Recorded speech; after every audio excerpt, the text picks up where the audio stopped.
नमस्कार दोस्तों, स्वागत है आपका आपके अपने YouTube channel science class in Hindi पर। कल हमने केंद्रक के बारे में चर्चा की थी।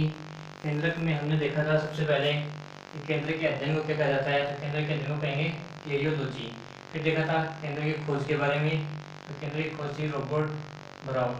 उसके बाद में देखा था कि केंद्रक है, कोशिका में केंद्रक एक भी हो सकता है और जरूरी नहीं कि कोशिका में केंद्रक हो ही। इसके अलावा दो भी हो सकते हैं, इसके अलावा दो से ज़्यादा भी हो सकते हैं, 3, 4, 5 भी। तो उसमें पैरामीशियम एग्जाम्पल देखा था कि दो केंद्रक हैं। इसमें दो केंद्रक का एग्जाम्पल कौन सा था? पैरामीशियम। इससे आगे दो से ज़्यादा केंद्रक के एग्जाम्पल में वो चलिया जाएगा। आरबीसी में स्तनधारियों की जो आरबीसी होती है उसमें केंद्रक नहीं होता। स्तनधारियों की आरबीसी में केंद्रक नहीं पाया जाता है। इसके अलावा देखा था कि ऊंट व लामा स्तनधारी है, लेकिन इनकी आरबीसी में फिर भी क्या नहीं है? केंद्रक नहीं है। इसके अलावा देखा था कि केंद्र की संरचना, इसके संगठन कौन से हैं? प्रोटीन से बना होता है केंद्रक, आरएनए से बना होता है, डीएनए होता है और राइबोसोम होता है। राइबोसोम में देखा था 80S प्रकार का। राइबोसोम दो प्रकार के होते हैं, एक होता है 70S, एक होता है 80S। तो जो केंद्रक है उसके राइबोसोम में कौन सा राइबोसोम पाया जाएगा? 80S प्रकार। और यहाँ पर S का मतलब है श्वेत वर्ग। आगे देखेंगे राइबोसोम दो प्रकार के होंगे, 70S और 80S, इसके बारे में देखेंगे। लेकिन यहाँ पर इतना याद रखो कि S का मतलब है श्वेत वर्ग और 80S प्रकार का राइबोसोम पाया जाता है केंद्रक में। और केंद्रक साथ ही क्या है? सबसे बड़ा कोशिका अंग है। आज देखेंगे केंद्रक के भाग। केंद्रक को दो भागों में विभाजित करेंगे। एक तो देखेंगे केंद्रक झिल्ली, न्यूक्लियस मेम्ब्रेन बोलेंगे, और उसके बाद सेकंड हो जाएगा क्या? केंद्रक द्रव्य।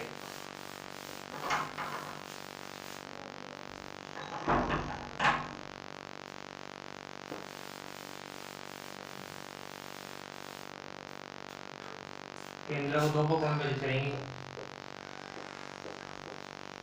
इसमें एक तो केंद्रक झिल्ली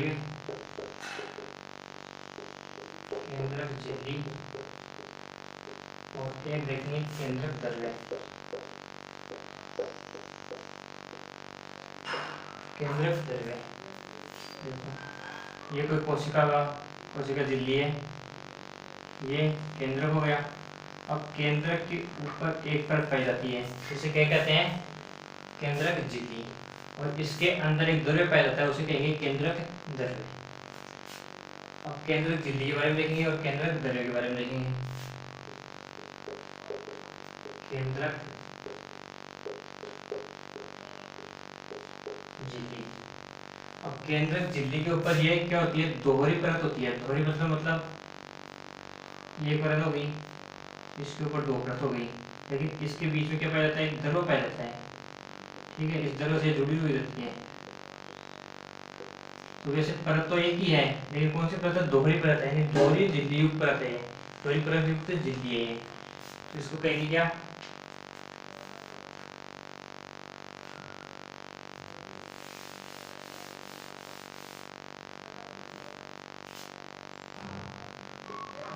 इसमें लिखेंगे प्रत्येक केंद्रक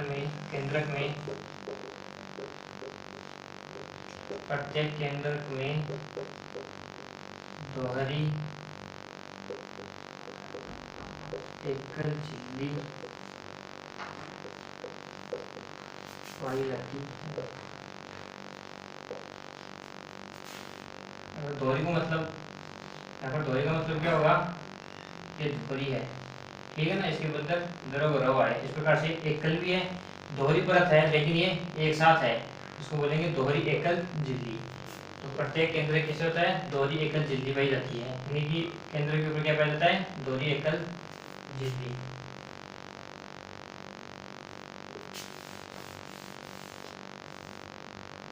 अब क्या होता है इसमें? इससे कोशिका द्रव्य व केंद्रक द्रव्य में, कोशिका द्रव्य व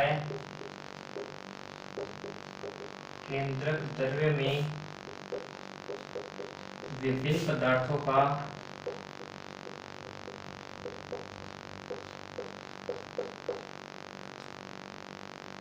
विभिन्न पदार्थों का वितरण होता रहता है। क्या कहेंगे कि इससे कोशिका द्रव्य में और केंद्रक द्रव्य में विभिन्न पदार्थों का वितरण होता रहता है। क्या होगा फिर से देख लो। इसमें क्या केंद्रक द्रव्य, ये बाहर क्या है कोशिका द्रव्य, बीच में क्या है कोशिका झिल्ली, सॉरी केंद्रक झिल्ली, ये हो गई क्या केंद्रक झिल्ली। तो केंद्रक झिल्ली से क्या होगा, केंद्रक द्रव्य में और कोशिका द्रव्य में पदार्थों का आवागमन होगा। और वो आवागमन किस प्रकार होगा, इसमें पाए जाते हैं छोटे छोटे छिद्र, इसमें छोटे छोटे छिद्र पाए जाते हैं। उन छिद्रों से क्या होता है विभिन्न पदार्थों का आवागमन होता रहता है या वितरण होता रहता है। देखेंगे क्योंकि केंद्रक झिल्ली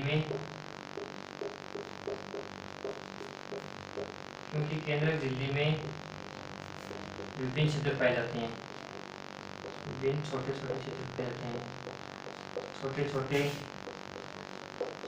छिद्र पाए जाते हैं।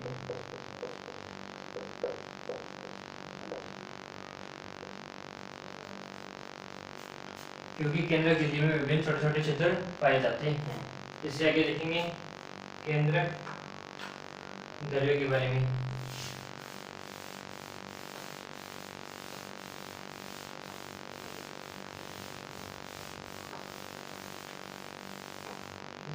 केंद्रक द्रव्य के बारे में। केंद्रक द्रव्य तो देखेंगे केंद्रक द्रव्य का कलर कैसा है, ये रंग कैसा है, ये कैसा पाया जाएगा पारदर्शी। कलर कैसा होगा पारदर्शी होगा। इसके बारे में देखेंगे ये क्या है अर्ध ठोस। ठोस क्या मतलब हुआ, न तो ये ठोस में है न लिक्विड में है, यानी ठोस और लिक्विड दोनों मिक्सर में है, ये दोनों पदार्थ रहेंगी। और इसमें क्या पाई जाएगी कणिका। तो केंद्रक द्रव्य के रूप में लिख सकते हैं क्या कि केंद्रक में एक पारदर्शी अर्ध ठोस कणिका युक्त द्रव्य पाया जाता है, जिसे क्या कहते हैं केंद्रक द्रव्य कहते हैं। लिखेंगे परिभाषा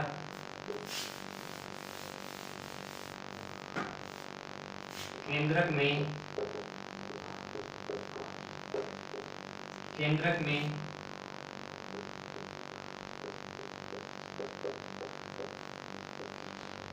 पारदर्शी अर्ध ठोस कणिका युक्त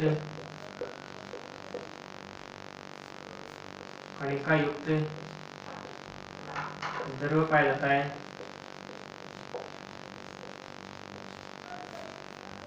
केंद्रक में एक पारदर्शी अर्ध ठोस कणिका युक्त द्रव्य पाया जाता है, जिसे केंद्रक द्रव्य कहते हैं। केंद्रक द्रव्य कहते हैं। केंद्रक में पारदर्शी अर्ध ठोस का मतलब क्या हुआ, ये न तो ठोस है न लिक्विड है, दोनों मिक्सर में है। कणिका मतलब इसमें छोटे छोटे पार्टिकल पाए जाएंगे। और पारदर्शी का मतलब ये रंगहीन है, इसका कोई कलर नहीं है, द्रव्य पाया जाता है, जिसे केंद्रक द्रव्य कहते हैं। अब देखेंगे इसका संगठन या इसमें क्या क्या पाया जाता है केंद्रक द्रव्य में। तो केंद्रक द्रव्य में पाया जाता है तो DNA, एक पाया जाता है RNA, इसके साथ में प्रोटीन पाई जाती है तो हिस्टोन प्रोटीन, एक पाई जाती है non histone protein.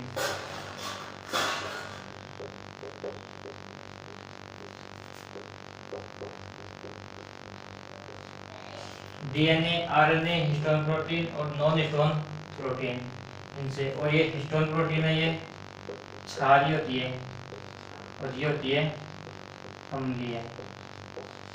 Exam question इतने से भी बन सकता है कि हिस्टोन प्रोटीन होती है क्षारीय, अम्लीय, उदासीन। एक एग्जाम्पल एक क्वेश्चन दे देगा, कोई नहीं है किसी प्रकार का, सकता है, तो फिर एक्सपायरी होगी। नॉन स्टोन प्रोटीन के बारे में पूछ सकता है, नॉन स्टोन प्रोटीन होती है तो अम्लीय होती है। डीएनए का पूरा नाम होगा डीऑक्सीराइबोन्यूक्लिक अम्ल, डीऑक्सीराइबोन्यूक्लिक अम्ल। क्या होगा? डीएनए का डीऑक्सीराइबोन्यूक्लिक अम्ल और आरएनए का होगा राइबोन्यूक्लिक अम्ल। केंद्रक द्रव्य का संगठन में क्या क्या होता है? DNA, RNA, histone protein. Exam में क्वेश्चन आएगा केंद्रक द्रव्य में पाया जाता है, एक केंद्रक में कौन सी प्रोटीन पाई जाती है, क्योंकि केंद्र की तो है केंद्रक द्रव्य भी, केंद्रक इसको पूरे आवरण सहित और केंद्रक द्रव्य दोनों मिलाकर बोलेंगे केंद्रक। अलग पार्ट हो गई, केंद्रक आवरण है तो या केंद्रक झिल्ली, दूसरा जो है केंद्रक द्रव्य है। तो केंद्रक में कौन सा प्रोटीन पाया जाता है? एग्जाम ऑप्शन में हिस्टोन प्रोटीन आएगा, नॉन हिस्टोन प्रोटीन में रहेगा, लेकिन ज्यादातर यही पूछा जाता है हिस्टोन प्रोटीन के बारे में।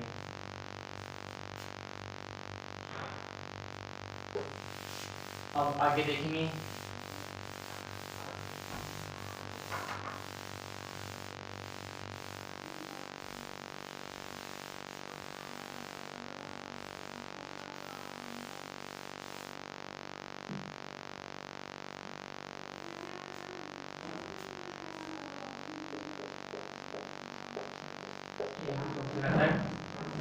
क्रोमेटिन तंतु,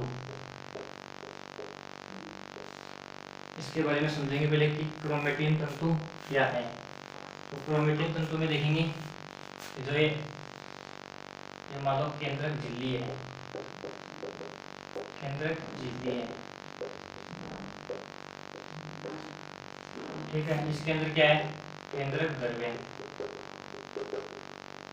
क्या हो गया? केंद्रक द्रव्य। अब इस केंद्रक द्रव्य में धाग्यनुमा संरचना पाई जाती है, इस प्रकार छोटे धागे पाए जाते हैं, उनको क्या कहा जाता है?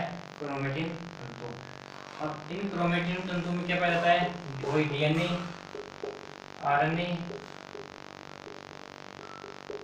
Histone protein, non histone protein, इनसे बने होते हैं क्या? क्रोमेटिन तंतु। इसके बारे में लिखेंगे, इनमें देखेंगे गुणसूत्र, गुणसूत्र किस प्रकार से बनते हैं, क्या होते हैं गुणसूत्र? क्रोमोसोम। केंद्रक द्रव्य में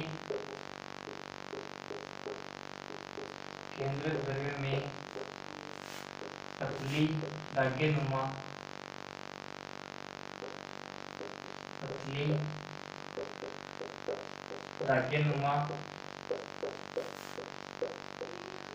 संरचना पाई जाती है।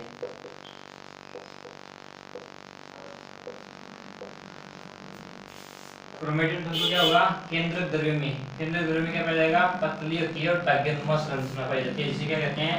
क्रोमेटिन तंतु कहते हैं।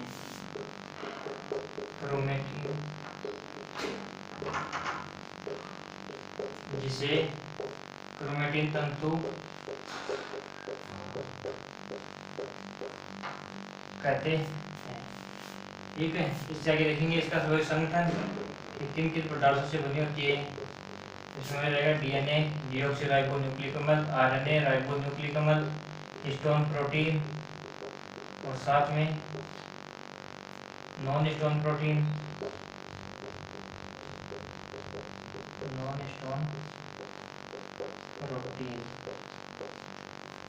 चार पदार्थों से मिलकर बनी होती है, और भी होते होंगे, इनमें ये चार पदार्थ हैं। अब देखेंगे कि जो गुणसूत्र होते हैं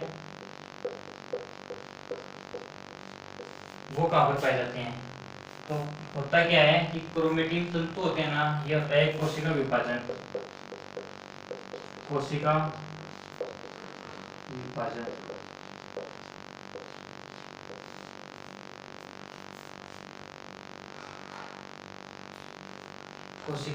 विभाजन तो क्रोमेटिन तंतु है ना, ये क्या होते हैं? कोशिका विभाजन के समय गुणसूत्रों के रूप में दिखाई देते हैं। क्या लिखेंगे? क्रोमेटिन तंतु कोशिका विभाजन के समय गुणसूत्रों के रूप में दिखाई देते हैं। अब कोशिका विभाजन क्यों होता है? और गुणसूत्र कितने होते हैं ये देखेंगे। इसमें पहले तो लिख लेंगे क्या,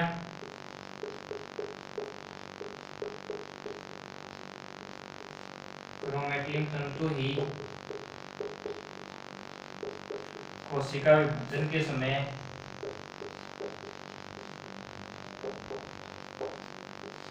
क्रोमेटिन तंतु ही कोशिका विभाजन के समय गुणसूत्रों के रूप में दिखाई देते हैं। गुणसूत्रों के रूप में दिखाई देते हैं।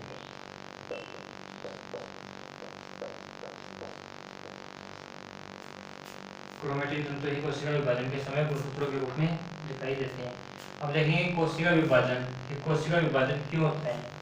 इससे शायद एग्जाम में तो कोई क्वेश्चन नहीं आएगा, लेकिन समझने के लिए देख लेते हैं कोशिका विभाजन क्यों आवश्यक है, क्यों होते हैं। ये देखो कोशिका है कोई, इसमें यह है केंद्रक। तो जब भी नई कोशिका का निर्माण होगा तो क्या होगा, केंद्रक का जो भी आकार होगा वो फिक्स होगा। अब धीरे धीरे क्या होगा, कोशिका की वृद्धि होगी, वृद्धि ग्रोथ करेगी, आकार बढ़ाएगी अपना। लेकिन केंद्र का आकार क्या रहेगा, समान रहेगा। जितना नवीन कोशिका का आकार है उतना ही ग्रोथ करने के बाद भी उतना ही आकार रहेगा केंद्र का। और केंद्र का कार्य क्या है, इस केंद्र का पूरा क्या कार्य है कि जितने भी कोशिका के अंदर जितने भी काम होंगे ना, उस पर नियंत्रण कौन रखेगा, केंद्र की रखेगा। जैसे श्वसन है, पाचन है, जो भी होगा उस पर नियंत्रण कौन रखेगा, केंद्र रखेगा। तो अब क्या हो गया, कोशिका में वृद्धि हो गई। कोशिका में वृद्धि होने से कोशिका का आकार बढ़ गया। कोशिका का आकार बढ़ेगा तो क्या बढ़ेगा, इसके अंदर क्या पाया जाएगा, कोशिका द्रव्य।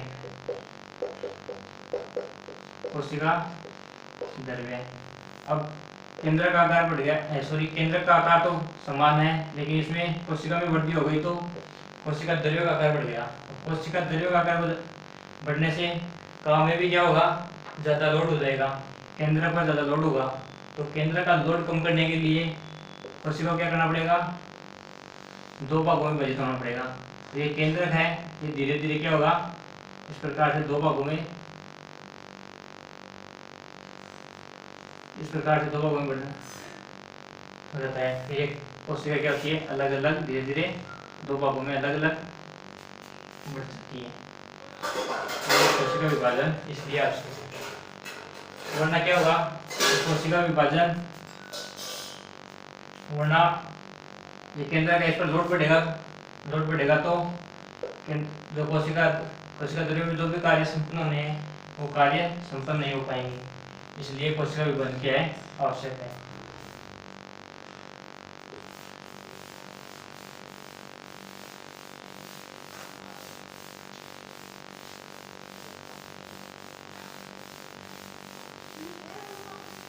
अब एक चीज देखिए, गुणसूत्र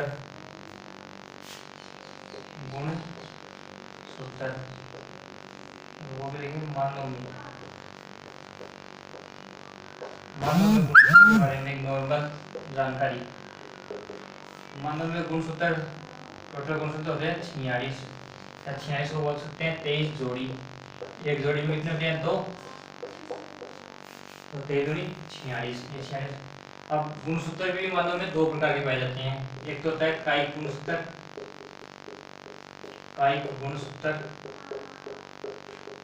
एक होता है लैंगिक गुणसूत्र।